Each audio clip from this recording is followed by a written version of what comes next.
Coming up on today's After News, some bizarre secrets have come out regarding the Vince McMahon Netflix documentary. Janel Grant's lawyer responds to the docuseries in full. WWE are fighting TNA over a megastar. And AJ Styles' future is uncertain. I'm Adam Wilborn. I'm Michael Hamflett. And this is the After News. So we are in the fallout stage of the Vince McMahon Netflix documentary. Of course, dropped yesterday. We did our immediate reaction to it, even though we only managed to watch episode 1 and episode 6. But we will be going into it in more detail over the coming days. Me and Hamflett are going to be talking about some of the stuff they've quite clearly missed out.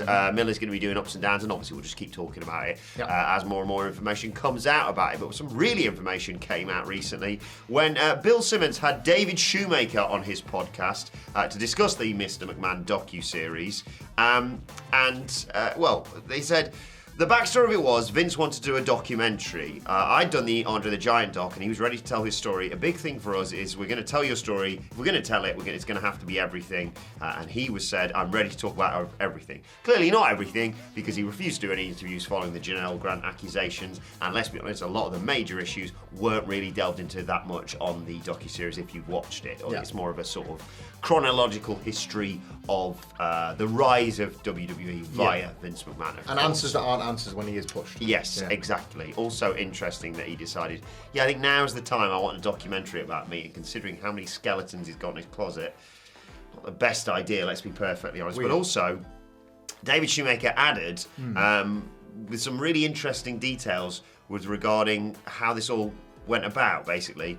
I sort of understand where he's coming from here. I'm not sure Vince knew what it meant to do the documentary. I'm not sure he knew what story he wanted to tell, or if he knows who he is enough to tell that story.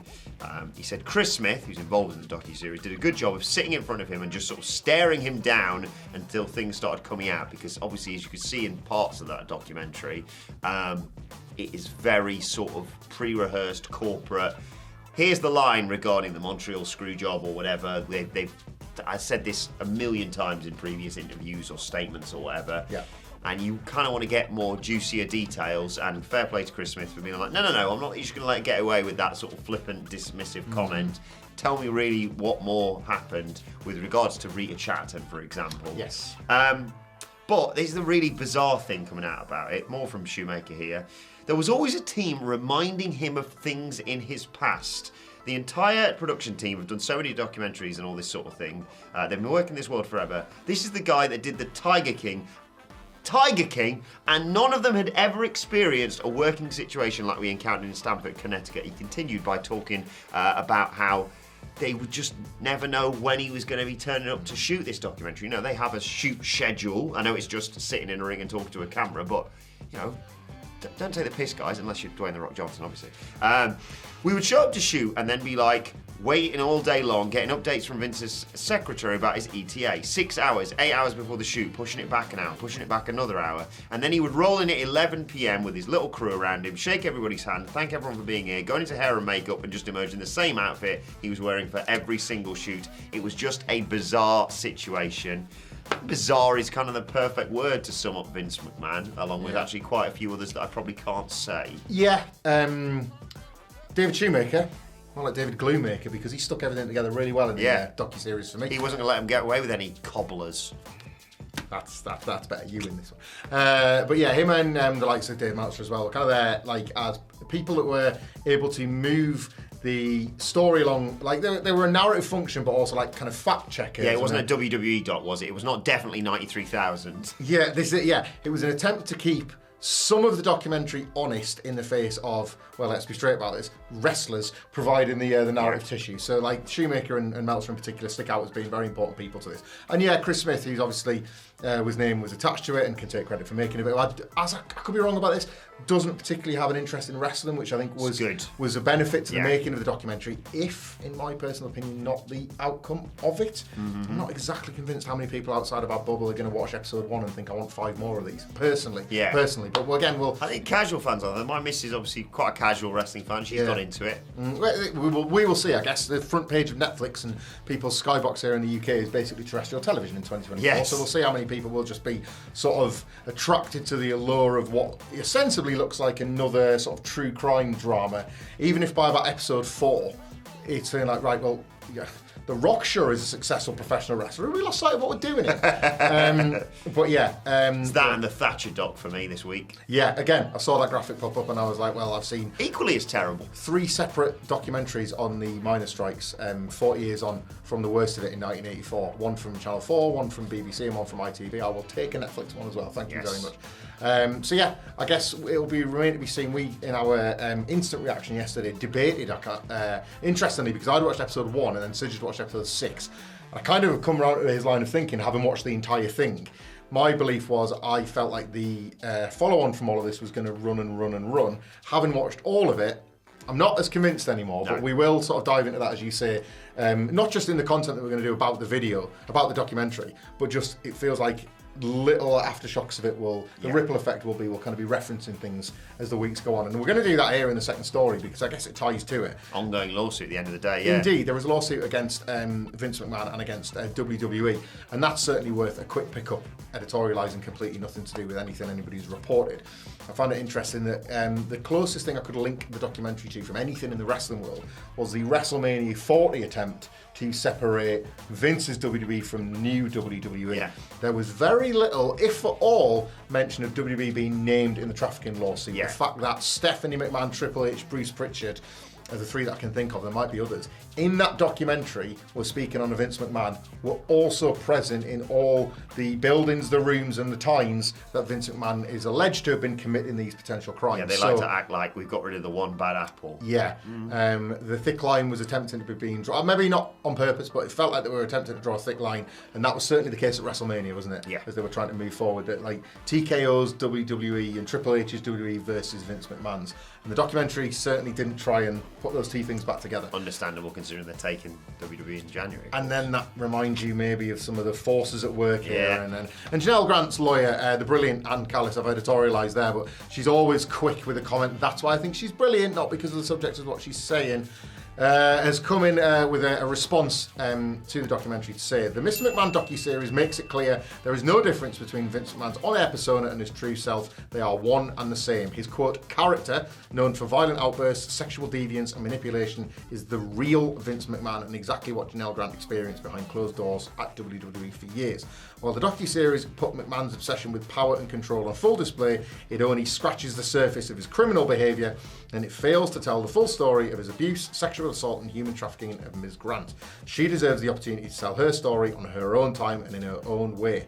We look forward to her day in court and seeing McMahon at last held accountable for his actions. Yeah, episode 6, if you've not seen it, as Wilborn points out, kind of halfway through, like sort of goes into details on the first the Wall Street Journal's uncovering of things in 2022, then McMahon's return to the company via the TKO sale in 2023, and then the 2024 departure full-time of Vince from WWE, TKO, etc. 2 days after they had Bruce Pritchard come back into the studio to say what a lovely guy he was.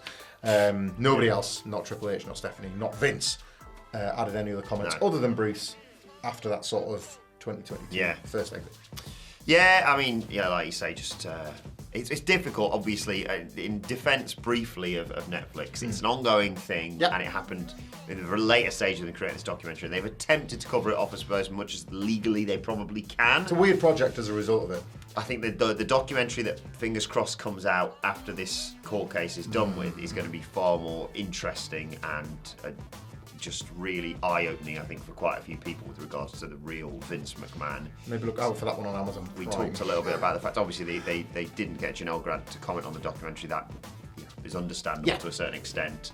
But, I think if you watch the Vince doc and you think, well, he's done some bad things, but look at what he's created, I don't think she's right. They barely scratched the surface. To echo my esteemed colleague to my right here, as we often talk about when we have to cover this in story in general, but now also can apply it to documentaries or future follow-ups on a story, listen to survivors and victims. There was no voice in this documentary, but that's not to say there won't be more of those in the future. Right, let's talk about WWE's relationship with TNA. I mean, it's been incredible, let's be perfectly honest. They've had the likes of Joe Hendry and Jordan Grace, but those are not the names that are really causing loggerheads for the two companies. It's a bigger star, some might say, in terms of legacy. I'm talking about Santino Marella.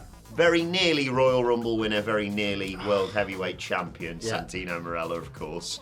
But the issue here is a trademark battle between WWE and TNA. So back in December of 2022, Anthem Wrestling Exhibitions LLC, TNA's thing, obviously. LLC. Yeah. Filed to trademark Santino Marella after WWE let their trademark on the name lapse. WWE at the time didn't seemingly have an issue with, but according to Mike Johnson of PW Insider, WWE recently requested a 90-day extension to oppose Anthem's trademark of the Santino Marella name. That happened actually just the other day on September 19th. So they are battling for who owns the name Santino Marella. Marella nor TNA have publicly commented on the situation at the time. But yeah, this is the first real issue you can see between the two companies. I think it has been skewed somewhat, WWE benefiting slightly more than TNA in this situation. Like I say, Jordan Grace, I mean, she was in the Rumble, of course, at the start of this year, but she's appeared on NXT on several occasions, and she looks WWE bound, if we're perfectly honest, as soon as her contract expires at the end of this year, I think. Yeah. Joe Hendry, if he's not in the Rumble, I'm going to kick off. Trained at the Performance Centre with these last He's another one, that they've clearly got their eye on. They've had the likes of MSK. Trey Miguel has been a great introduction on NXT television as well. Hammerstone popped up recently, of course. And yes, WWE sent people the other way, but it's often developmental wrestlers who, I mean, to be fair, could do with the reps. Your likes of Tatum Paxley and stuff showing up there has been really good. But it does feel slightly skewed into WWE's benefit. And it seems like, come on, WWE, give him this one. I mean, they're using Santino. He's the GM. His daughter, Ariana Grace, is, I mean, a megastar in my eyes. But the on-screen liaison between the two sides, she's great, and just give them this one, WWE. Do you really need the trademark now? Well, it's interesting that it's happening now, isn't it? Yeah, Santino Marella has been the on-screen authority figure in TNA for a year, maybe a little bit longer now, as the Santino name as well. He pretty much just plays a gimmick. He always played, but now he's this kind of like authority figure. He's a bit more serious for the benefit of the role, but ultimately still has the comedic side. His assistant is a cobra, I think. Indeed. And a lot of snakes in wrestling. It's interesting that what does this say about the deal? Not just that WWE want to be the big bosses of the deal, but is it that they even might want to use, like, what would be Santino himself's take on this? Might he be thinking, well, if WWE want that, does that mean that down the line they want me? Like, is there a role for me? Is there a way they're going to monetize me that could benefit me? It's all very sort of like, is this his route back into WWE alongside some of the names you've just mentioned, and that's why they want to get involved in this? I don't know. It's a strange one for. It's a strange one to happen, but it's interesting that it's been made public, because otherwise you would imagine WWE's kind of like super slick PR machine would want this to be reflected as just a sunshine and roses business relationship. And this is the first point where it's like, just remember who you're working with. I'm reminded a little bit of that meme of the 3 dragon heads, if they ever decide to bring him in and give him some sort of authority role in the Fed. It's like Postman Pierce, professional, stressed but professional. Yeah. SmackDown GM, can't remember what his name is. No. Do you any ideas? No. Rick. Rickless the Prickless. Him. It's got all this and so much more. Santino Marella. But then maybe there's going to be some sort of invasion storyline with Ava leading WWE NXT. And I want to see it that now. You would love it. I've said it. Yeah, you would love it. Look, TNA. I hope that they're able to come to a conclusion on this as one that suits every party, and indeed you get the stars coming in the Rumble and that sort of thing. But like, TNA need to know that who they're working with here. It never goes that well when you get into bed with WWE. Even they go out there publicly and they say, we're not going to restrict our talent from working anywhere. If we sign you up, you can still go and work wherever you want. You can work wherever you want with no restrictions. We will let our talent work anywhere. I can never remember a time where that has gone wrong. Yeah, by the way, AW, you're welcome for that tag title match last night. All our stars that we trained up for you. Well, speaking of a talent who could one day end up. No one had ever heard of the Young Bucks or Will Ospreay or Carl Fletcher when we had them. That's what I heard. Who? Bill Ospreay? No, Will. Oh, okay. And the young, what you say? Adam Cole. Matt Hardy. Who are these people? Kirk Angel. Okay. Somebody whose name is not being argued in court with over TNA and WWE, but could have been once upon a time, is AJ Styles. A TNA legend, obviously, and now, astonishingly, this breaks my brain, quite honestly, has been in WWE for 8 years. What? 26, I know, time is... It's going to be 9 at the Royal Rumble 2025. 9 years, right?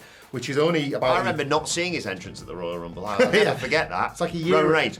A year and change-ish less than he was in TNA when he was seen as that guy that was going to be like TNA's Sting. He's just never going to work for WWE. Yeah. And now we're almost that time. It's awful. We all get old and it all happens too quickly. But maybe he won't make the Royal Rumble 2026. Don't say that. Fightful Select. It's this is nothing and everything right now, but in this year of contracts not getting re-signed, surprisingly, this is another one to kind of stick on your radar. You know, you hear about, well, looks like Seth Rollins is in. Well, stick AJ Styles in your maybe column, because Fightful Select have offered just a couple of interesting tidbits on AJ Styles' uncertain future. They've said, quote, AJ Styles' future in wrestling is uncertain. Styles has been off WWE television for a number of months, leading many to question where he's been. When Fightful last asked, we were told he's healthy, off television, and enjoying time with his family. That, of course, does speak to what a lot of wrestlers are saying now about the experience under Triple H. But they then go on to add, those within the industry that Fightful spoke to are of the belief that AJ Styles' WWE contract is either up late this year or early next year.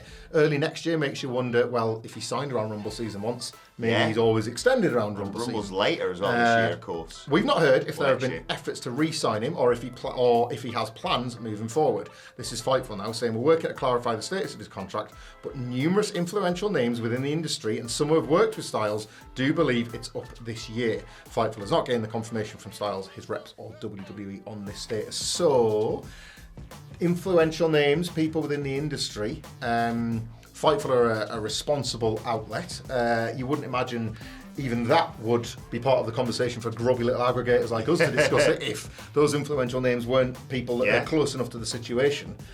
AJ Styles and pro wrestling. What might that look like next year? Another one of those names. No more people in AEW, thank you very much. Actually, no, you can have AJ Styles. I want to look at that. Counts. Yeah. But I think if this story comes out in 2023, you go, yeah, he's probably getting out the door, isn't he? Yeah. Whereas what they did with him this year, the title feud, how jacked he is. Cool. How he came back, yeah. I think they might try and keep him around. Put him and Randy Orton in as like the new Road Warriors. Yeah. Tag team. Yeah, I think there's definitely still stuff they can do with him. I mean, he's a phenomenal wrestling brain to have backstage as well, of course. Yeah. Or he could decide, you know what, I'm going to pack this wrestling lock in and go and live the dream life in France and become president or something. He's incredibly over there, quite clearly. I met AJ Styles once. Did you? Yesterday, in fact. I was wearing this and he was like, a Sunderland shirt? Why is it blue? We travelled across the straight line that is the earth to meet one another. My sources say he's actually going to go and get a job. He's a humble guy. You know, he's made his money. He's a family man. He just wants to, dip out of the limelight and go and work. I don't know. Let's say at a Subway, and he's going to be there. You know, that line of people. He's like, what would you like? Hearty Italian? No worries. Footlong, obviously. What are we doing here? Come on. Cheese toasted. Yeah. And then he passes it along to a colleague, and they say lettuce, and he says, oh no, they don't want that. So. Very good. Maybe you just look. We judge these wrestlers like they work incredibly hard. They fall on their backs for a living, for all our entertainment. Like maybe he just wants to take an even longer amount of time off and like travel along the world. On that note, we will conclude. Hey, people say we get unprofessional when Andy's not here. Come on. I just don't like these stories to finish flat. Let us know your thoughts on that and everything we discussed in the comment section below. Like, share, subscribe, and check out this morning's news video, equally as serious, right here. Bye.